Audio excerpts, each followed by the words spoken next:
produksi? Kalau yang produksi yang membuat barang, contohnya itu petani. Kedua ada pengertian distribusi. Distribusi ini yang mengirimkan barang, contohnya kurir.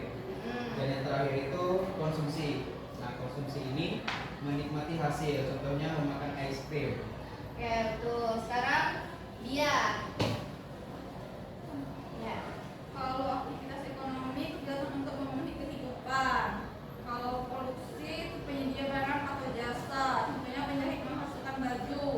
Kalau distribusi penyaluran semua barang, contohnya JNT.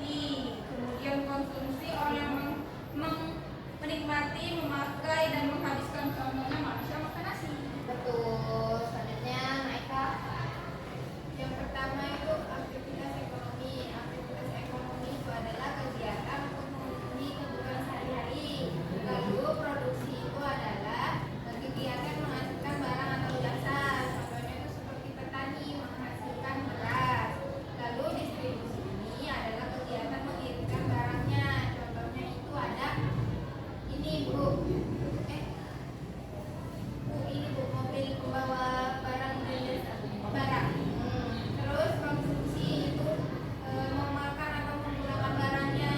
Contohnya itu makan nasi. Betul. Nah, sekarang coba dari Rizky sebutin satu aja dari gambar ini yang termasuk produksi, distribusi, dan konsumsi. Yang produksi di sini gambarnya yang pertama ada petani dulu. Terus yang distribusi, Yang distribusi yang kurir. kurir. Betul. Terus yang terakhir konsumsi. Yang orang belanja, Bu. Ya, betul. Nah, dia Kalau produksi